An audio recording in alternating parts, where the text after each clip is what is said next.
Hello everybody, it's Nerky here with the video on how to install these reverse filled decals. Wanted to redo this video because the last one, needed a little bit of editing. So here's our decal. As you know, it's reverse filled because I paint on this side to make them as thin as possible. And what we're going to do here, these are the things that we need. So this paper, of course, goes paper side up just like this. And these are the things that you're going to need in order to install these decals properly, and this is an easy way of doing it and take a lot of the guesswork out. So, of course, you need your surface, you need something to wipe away the water, and of course, here's your water, lukewarm. It's room temperature, well, maybe not lukewarm, but room temperature. Okay, so let's get things started. We're going to rip off a small piece here. So there you go, so you just have that handy. And this is how I do it. So I get my water here, and here's how you do it. You put the decal in. You can put it in this way or you can flip it around, it doesn't matter.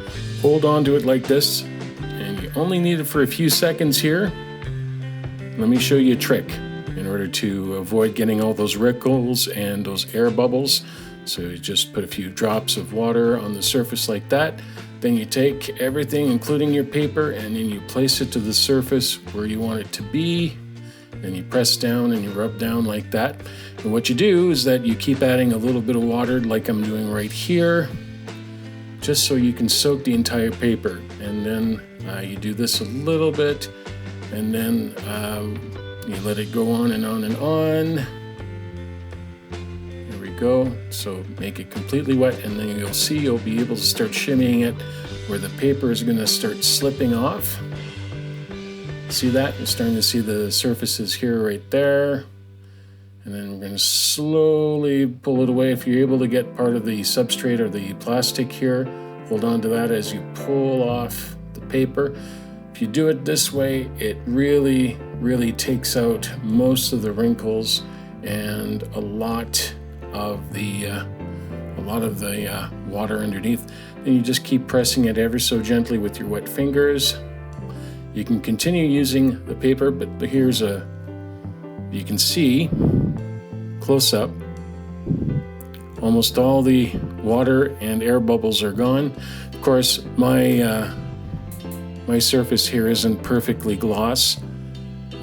Give it a little bit of a close-up here. Now you can continue using the paper if you like to continue massaging out the wrinkles and whatnot until you get it all completely nice and flat. And then of course, once you get all the wrinkles out, you let it dry. You can get rid of this paper. Don't really need it anymore. But sometimes, if you don't have a roller like they do for people that do model planes, and you can just keep using that. Of course, if you have a roller, you can use that as well. And really, that's all there is to it. And then, of course, once you want to get rid of all the excess water, which is what I'm going to do here, the substrate that I use on most of my decals here is thick enough so that they're robust, so they can handle a little bit of manhandling, but it's always good to make sure to be as gentle as possible, because the last thing you want is to have a rip or a wrinkle that won't come out. And you just keep massaging it and massaging it and massaging it, blotting out the water as much as possible. You can see on the camera, of course, that it's not perfectly flat. I mean, this isn't a permanent decal that I'm putting here, just place it. It should still be able to move somewhat. Of course, as it dries, it's going to become stickier and stickier to the surface. One thing I should mention, by the way, to make sure that your surfaces are well prepared, make sure that it's fully glossed, that it's not wet sanded, then waxed, and then polished. Just a fresh gloss coat, and you should be good to go.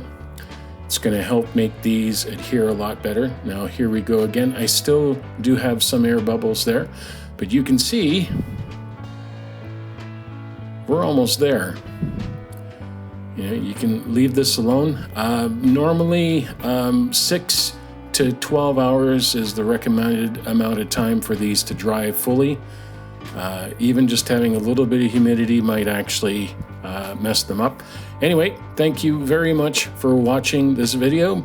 Hope this helps you out. Have a great day.